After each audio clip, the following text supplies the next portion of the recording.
যদি A:B সমান সমান 3:5 এবং B:C সমান সমান 4:7 হয়, তাহলে A:B:C এর মান নির্ণয় করো। আচ্ছা, এটা 23 নম্বর অঙ্ক। এরকম টাইপের অঙ্ক প্রত্যেকটা সেটেই পরীক্ষায় আসে। আচ্ছা, এই অঙ্কটা দেখি কিভাবে করা যায়। কি বলেছে? A:B, A, B R C। A:B কত? A:B 3:5 আর B:C কত বলেছে?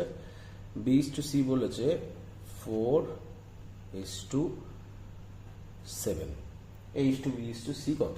আচ্ছা, এই 5-এর পাশে যতগুলো ফাঁকা জায়গা থাকবে, এখানে C আছে তাই CD থাকলেও যতগুলো ফাঁকা জায়গা থাকবে ফাঁকা জায়গায় সেই সংখ্যাটা বসিয়ে দেবো। এর ঠিক আগে যতগুলো সংখ্যা ফাঁকা ঘর থাকবে সেই সংখ্যাই বসিয়ে দেবো। বসিয়ে দিয়েছি। এবার সিম্পল গুণ করে ফেলবো। কত হয়? 3×4 12, 5×4 20, 5×7 35। তাহলে কত উত্তর?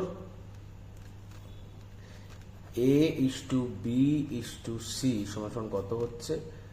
12:20:35। অপশন ডি সঠিক উত্তর।